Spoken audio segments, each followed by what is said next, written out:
Welcome to Hardwood Handicappers with Zach Cohen, right here on VSiN, the Sports Betting Network.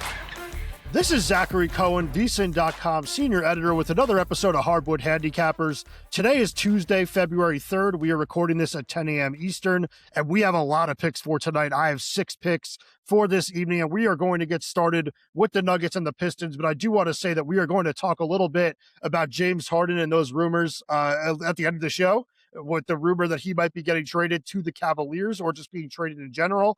I'll talk about what that might mean for Cleveland and what that might mean for Cleveland and Giannis, which I do think is somewhat related. So if you have some, interest in some trade talk, stick around till the end. But we will start with the Nuggets and the Pistons. As I mentioned, this is a game where the Pistons are 3.5-point favorites. Totals 227.5.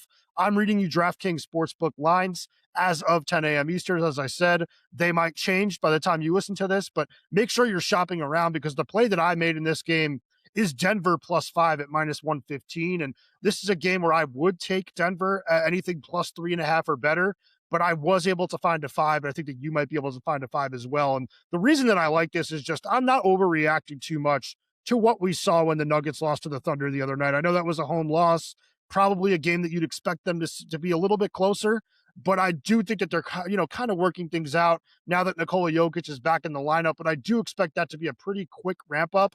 And they are starting to get even healthier than just getting Jokic back. Christian Brown is questionable for this evening. That seems like an upgraded status after weeks of him being out and doubtful. It seems like he will be out there. And if they have Brown, Jokic, Jamal Murray, and Peyton Watson, they are just a more talented team than Detroit. And I think that offensively, they're going to give Detroit some problems. I do think that the Pistons defense presents some problems for the Nuggets, but I overall trust an elite offense against an elite defense. I just think it's so hard to guard the toughest players in the NBA these days. And I do think the Denver system will get the best of Detroit's in the end. And I kind of think that, this is a game where you just can expect the Nuggets to bounce back. I mean, they're 8-1 straight up and 6-3 against the spread this season, one coming off a home loss. They are also 17-9 against the spread on the road this year. So they have been very comfortable winning away from home. And I will just say generally, I still have a huge gap between the West and the East. And this is a Nuggets team that I believe is at the top of the West, whether that's with OKC or not. I believe they are a top 2 team in the Western Conference. And I will take that over the best team in the Eastern Conference, which might be Detroit. But I do think this is a game that the Nuggets should win outright, to be honest. And the fact that we're getting points and we're potentially getting, 2 possessions is absolutely huge to me. So I grab +5. If you need to take +3.5 or +4, whatever it is, I would just grab the points. As long as it's not +3 or less, I do like Denver in this game. Let's move on now to the Lakers at the Nets. This is a game where it seems like Austin Reeves will be back for the Lakers, who are favored by 8.5 at DraftKings. Totals 222.5. And it's an interesting situation because Reeves is a fantastic offensive player and an undoubtedly like a borderline all-star that should make any team better. But this Lakers team is weakest defensively. They're 24th in the NBA in adjusted defensive rating this season. And Reeves isn't going to help them on that end of the floor. And actually, if anything, it's going to take away minutes from some of the better rotational defenders that JJ Redick has to work with. And I just kind of wonder what that's going to mean for LA in the short term. And I kind of think that this is an opportunity for the Nets to go out in Brooklyn and play a close game. I don't know that they're going to win this one. I wouldn't be surprised if it's close late, though. I just feel like Brooklyn is going to be able to score against Los Angeles because that Lakers defense is absolutely pitiful. And then Brooklyn's defense is the big question mark here because this team is 29th in the NBA in defensive rating over the last 15 games. They've been terrible on the defensive end of the floor, but there have been times this season where this group has performed like a top 5 defense in the league. So it's really a matter of which Brooklyn group shows up this evening, but I always do kind of trust bad teams to show up in big kind of marquee matchups. And you would expect, the Nets to get up for a meeting with this Lakers team. The Lakers are the brand in the NBA. And I just kind of think that Brooklyn's going to show up, play a decent defensive game. They're coming off a day off yesterday. I think they're going to have their legs, and the injury report really isn't that crowded for Brooklyn. I mean, it's worse for the Lakers, if anything, because Reeves is questionable. There's a chance he doesn't play. I mean, I think he's going to be out there, but you never know. But the Nets really don't have anybody important out this evening. Noah Clowney is probable. Zaire Williams is probable. There's nobody that is listed as out that is in the rotation currently. So I think that Brooklyn has a chance of keeping this game close. I'm excited to see what Reeves looks like with this Lakers team because this is now their team getting back to full strength. But I do think that the result will be a close win in Brooklyn, if anything. The next game I want to talk about is the Celtics at the Mavericks. This game tips at 8 p.m. Eastern, and it is on NBC and Peacock. So this is the first game of the doubleheader on national television for tonight. And this is a game where I really like Dallas. Plus 7.5, which I found at minus 121 at Bet Rivers. And I also like the Mavericks on the money line at plus 210 as a bit of a sprinkle. I just think that the rest spot really favors the Mavericks heading into this game. The Celtics didn't play last night, but the Mavericks have not played in 2 nights. So slight rest advantage for Dallas. And this is a Dallas team that, sure, they're missing the usual suspects, Kyrie Irving, Derek Lively, Anthony Davis, all out tonight. But the rest of the team is relatively healthy. And it's just hard to pass on the Mavericks right now, given the team's success, especially against the spread, when facing strong opponents this year. I mean, this season, Dallas is 7-2 against the spread when playing at home against teams that outscore opponents by 3+ points per game.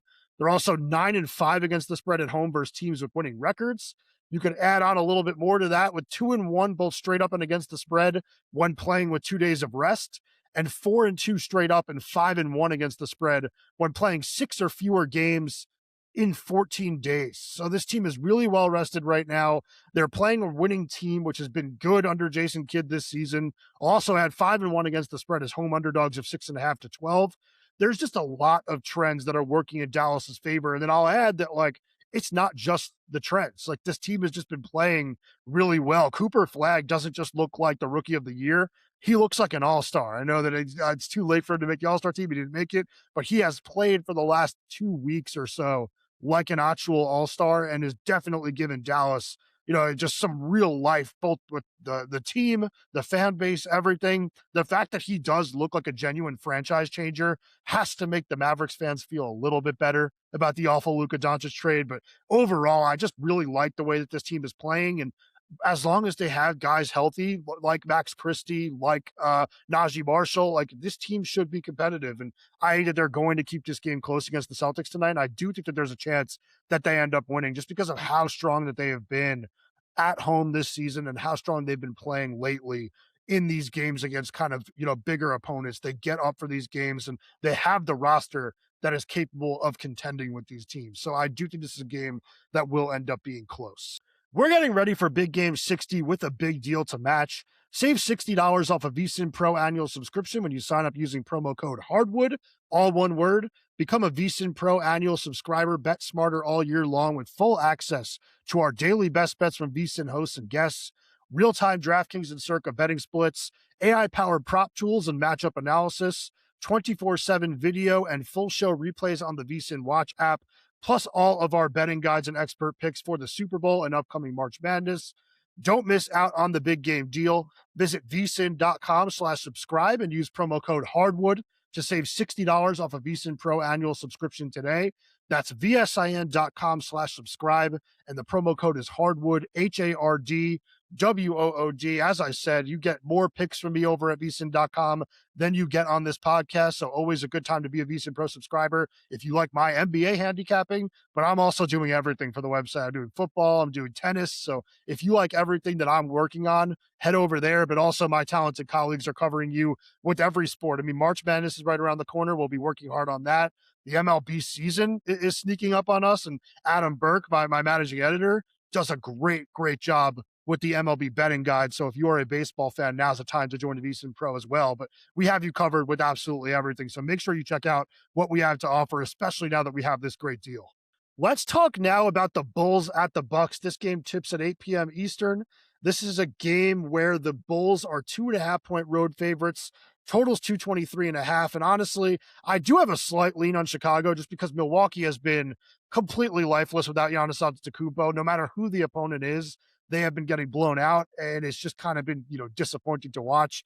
But I do think that this is another game where we can go back to Ryan Rollins on the player prop market. I took over 27.5 points and assists at minus 118. And the reality is he's been lighting it up pretty much all season whenever he has been the primary on-ball option. And he will be exactly that tonight because Giannis is out. Kevin Porter Jr. is out. In the 9 games that he has played without those two guys this season, Rollins is averaging 31.2 points and assists. It's 23.9 points per game, 7.3 assists per game. Like really, really strong numbers, borderline all-star numbers from a guy that, was nearly out of the league a few years ago. Just a fantastic, fantastic player. One that I think is a big part of the future in Milwaukee, unless they opt to just completely blow things up, even in like kind of the short term, and maybe move him for a pick somewhere along the line. But this is a really good player, and it's a really strong matchup because the Bulls are the worst team in the NBA when it comes to defending at the rim. Rollins scores 31% of his points at the basket. He is electric as a driver. This is also a team that does struggle defending above the break threes and catch and shoot threes. Rollins will have his opportunities there. And Rollins has played well against Chicago this season, averaging 24.5 points and assists in 2 meetings with the Bulls this year. And those were games played with Giannis. So a much smaller role, a much lower usage rate. He will have a much higher usage rate here. And he has had 28 plus combined points and assists in 2 of the last 3 games. So I've been taking this play a lot this season. You're probably bored of hearing it, but when it's winning, you have to go back to it sometimes. You get these players throughout the course of the year that you just become comfortable betting them and just feel like you know what's going to happen in their games. And I do kind of feel that way with Rollins. I do feel confident that he's going to have a really strong game here. You just have to hope that they don't get blown out, which is always the fear now with this Milwaukee team, is that you're not going to get a fourth quarter from the player you have in the player prop market. But I do think he's going to be out there. Moving on now to the 76ers at the Warriors. This is a game where the Warriors are 3.5-point favorites at DraftKings. Totals 221.5. There are still multiple prominent books that have the Warriors at 2.5, and that is where I'm going with this game. Golden State minus 2.5, and it's a really weird situation because this is going to be a Warriors team that will be playing without Stephen Curry. And they will also be without Jimmy Butler the rest of the season because he tore his ACL. So you're probably wondering where the offense comes from. I have the same questions, but at the same time, sometimes you have to play spots, strictly spots, when you're talking about this sport. And this is one of those times, I believe. This is a game where the 76ers are playing for the 3rd time in 4 nights. They're coming off the second leg of a back-to-back. They played a late one against the Clippers last night, a game that they did win, and Philly is playing well. But I don't think we're going to see Joel Embiid out there tonight. Golden State has had a lot of time to prepare for this game because Golden State has not played since Friday. There's just a massive rest advantage for this Warriors team. And I ultimately think that that's going to make the difference here, especially when you're talking about a Warriors team that maybe without Curry will be a little bit better defensively in the backcourt. That's kind of what you need against a backcourt of Tyrese Maxey and VJ Edgecombe. And I do think that Golden State's going to have some success defensively in this game against Philly. And then offensively, it's going to be a pretty ugly group out there for Golden State, but they will be going against a Philly team that will be playing with tired legs and will very likely be playing without Joel Embiid, because Embiid, I really don't see him playing back-to-back nights at this stage in his career. I think that this is a game where the Warriors will win a really ugly one. And I would keep an eye on that Sixers injury report because I do think it's not just going to be Embiid. I think there will be a few more absences. This feels like a game that Philly is going to rest some players, hope to win. It might be a tough one to back with no Curry, but no Curry is the only reason that I'm not going way bigger on this play, because I've had this spot circled for a few days now. I have a schedule where, I'm kind of marking down the rest and stuff that we're seeing this season. Kelly Bidlin actually provided me with that. He does a great job with this, co-host of a numbers game. And I do think this is a spot where you just kind of have to back the home team. So Golden State minus 2.5 is the play. Maybe it'll be a game that you want to set it and forget it, because I don't know if you want to watch the Warriors without Steph Curry, but I think they're going to figure it out tonight.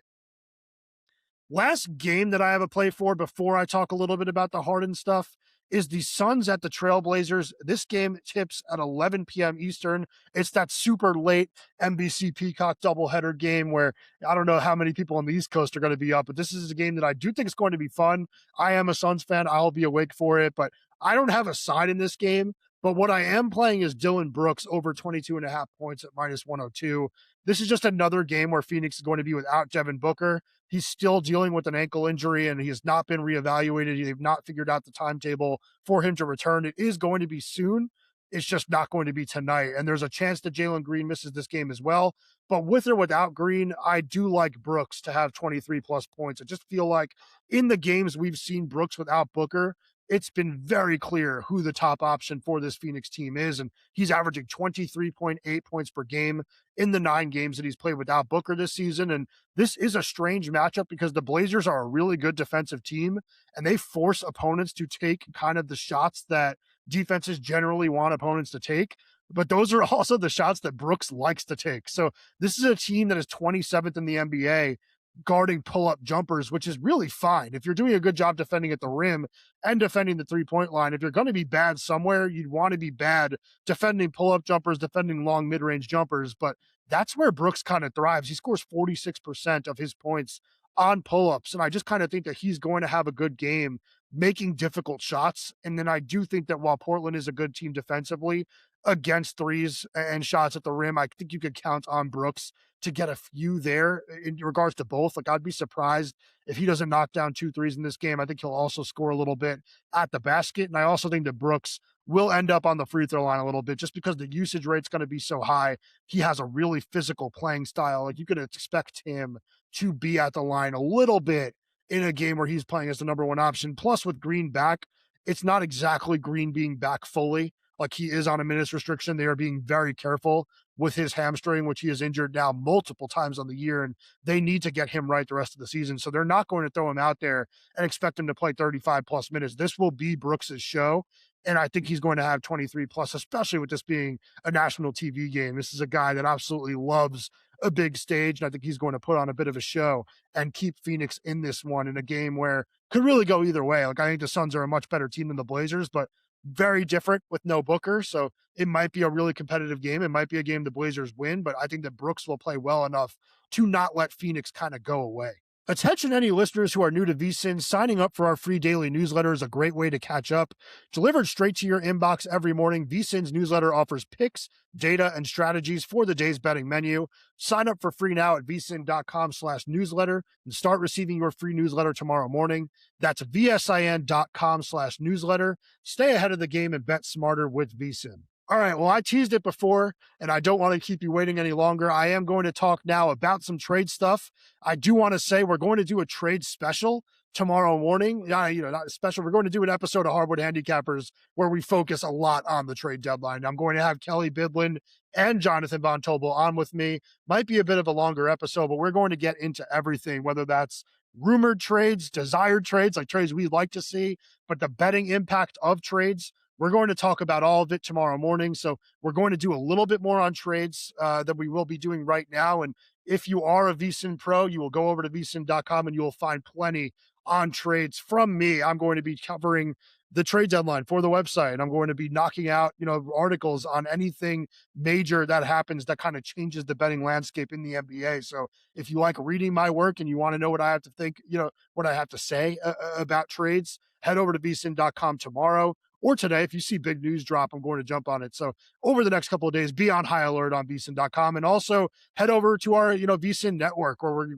doing 24/7 sports betting coverage. We are going to be talking a lot about the NBA trade deadline because the NBA kind of the star of the show, especially starting next Monday after the Super Bowl. We're going to be talking a lot about the NBA on our VSiN airwaves. So we're going to be talking about the trade deadline because this impacts the rest of the NBA season. But let's talk a little bit about the news that broke last night.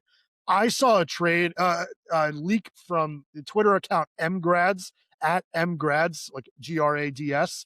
And that guy is like a shadow newsbreaker that for whatever reason is reliable. And I saw that about an hour before I saw Chris Mannix tweet that the Cavaliers and Clippers are in advanced discussions on a trade that would send Darius Garland to LA and James Harden to Cleveland. So I really do think that there are legs to this deal. And it's a really interesting situation because this Clippers team has been playing some awesome basketball as of late. And James Harden has been good all throughout the season for Los Angeles. But if he does not feel like he's going to get a long-term extension with this team in the offseason, it makes a little bit of sense, at least, for him to go out and explore his other options. And I do kind of wonder if Harden feels that what he's seen from his Clippers team over the last couple of weeks is a bit of a pretender or fraudulent performance in a way. I think he maybe kind of feels that while they are playing great right now, 17-5 in their last 22 games, I believe, maybe he feels they are not a true contender. And at 36 years old, he doesn't want to waste his time not playing for a team that can actually win in the playoffs. And I know that a lot of people will combat that by saying that maybe it's his fault that they aren't a true contender, because he has been a player that has been very disappointing in the postseason throughout his career. But he is a player that gets to the postseason every year and for the most part performs at a high level. Maybe he doesn't in elimination games, but he's a player that I think is really underrated when looking at kind of the all-time landscape of the NBA. And I do think he's a player that could very much help a team. And that brings me to this Garland trade. I think that Harden is a huge upgrade over Darius Garland at this point in time. I know Garland is younger. That might seem like an odd trade for Cleveland because you are making a one-for-one swap where you're swapping out a player that is 10 years older than the guy you're bringing in. But Darius Garland is never on the floor. Like, this is a guy that's been dealing with a toe injury for the better part of 2 seasons now. It's one that he got worked on in the offseason, and still it's lingering this season. And when he has been on the floor this year, he has not been nearly as good as he was last year. And I think that overall the chemistry with this Cleveland team is nowhere near where it was last season. So I don't think it's a situation where you should feel like you're blowing something up that's working with the Cavaliers. I don't see a problem with this deal. I think that bringing in Harden, you're making a move where you're getting a better scorer than Garland, you're getting a better playmaker than Garland, and overall you're getting a little bit bigger, which I think is huge for this team as well, because Harden is not known for his defense, and he's not a good defensive player, don't get me wrong, but the backcourt of Darius Garland and Donovan Mitchell is undersized for Cleveland. At least bringing Harden in gets you a little bit bigger. I think that you have, an undersized two guard in Mitchell and a plus sized, one in James Harden, essentially. That evens things out. Whereas, right now you have two undersized guards, which makes things very tough when defending the perimeter. I know you have really good defenders behind them in Jared Allen and Evan Mobley, but you do always want to be a little bit bigger. Getting Harden definitely accomplishes that goal. It also kind of allows you to go out and try to get Giannis Antetokounmpo, and that might seem like a bit of a long shot, but the Cavaliers are a Lonzo Ball dump away from being able to trade for Giannis in terms of the salary cap if they get James Harden. So that's something that I'd be keeping an eye on, because I wouldn't rule out the possibility that they go out and they make this Garland for Harden swap, and then they also trade Evan Mobley to the Bucks for Giannis Antetokounmpo. I think that's well within the realm of possibility, and would not be surprised at all if that's kind of Kobe Altman's long game here. If it's something where he's going to make this Harden move and then immediately get on the phone, or if he's already on the phone trying to make that move, because this is an aggressive GM and someone that we've seen shake things up in the past. And I just kind of think it isn't crazy to believe that a core of Donovan Mitchell, James Harden, Giannis Antetokounmpo, and Jared Allen can win the Eastern Conference at the state of it is right now, and potentially even go on to win the NBA Finals. It absolutely can. Like, Harden, for all of his faults, he would be the third option on that team offensively. That would make things way easier on him moving into a playoff series. There would be not nearly as much pressure as there is on him in normal game sevens, where we often see him kind of choke and become passive and all of that. Like, if he's being guarded by the third best perimeter defender on another team in, a closeout game, I would expect him to kind of break his streak of being a poor playoff performer in big games. So I'd also say that, there would be better defenders behind him as well, because like I said, like, you have guys like Giannis and Allen, or Mobley and Allen behind him. That helps him as well. So I really like this trade for the Cavaliers if it does happen. I do think that it's probably a tough pill to swallow, because Garland was kind of a draft success for them and a young player that has already accomplished a lot for them in his career. But I do think this is a major upgrade. I know that it's a player that probably isn't helping you for a very long time in Harden, but the window for this Cavaliers team, it's right now. Like, this team needs to compete right now, because they might lose Donovan Mitchell at any moment. This isn't a young team. I know that they have some young players, like Garland's young, Jalen Tyson is young, Mobley's young, but this team is expected to win and compete in the Eastern Conference today. And they were the betting favorites to do so in the East, to represent the East in the NBA Finals this year before the season started. And if Kobe Altman believes that he can turn this team back into the betting favorite, he should go out and do it. I mean, you should be looking for ways to kind of keep Mitchell happy and ways to improve your roster at all times. And I think that this would work. I really do. I think it might seem like a crazy trade on the surface, but if it happens, I think it's a huge win for Cleveland, and I would feel really good about the 6-1 ticket that I added on the Cavaliers last week. And I see some value with the Cavaliers out there right now at the current prices. Like, I think that it's still available at 5-1. Let me double check that. Yeah, 5-1 still out there at both DraftKings and BetRivers. So this is a trade that maybe you make a bet on because like you're anticipating it happening. It's not a definite, but the big news reporters did start to pick up on it late last night, and I think there's a chance it happens. So this is a trade that I wanted to talk about because I think that I'm more bullish on it for the Cavaliers than others are, but also because it's just some big names involved. And there is the speculation out there, from smaller accounts and maybe just a little bit more like looking into the future. But there is the thought that the Cavaliers might make the push for Giannis after making this deal as well. So there is the connection to kind of the big fish in the NBA trade deadline, the one that we will probably be spending most of tomorrow talking about, unless he's traded today. But for all of the trade information, like I said, we will have you covered over at VSiN.com. We will also have you covered on our VSiN network, on the VSiN Watch app, on our podcast. So make sure you check us out in any way that you can. But we are excited for the trade deadline over here at VSiN, and good luck with your bets tonight. And make sure you join me for the Wednesday edition of Hardwood Handicappers.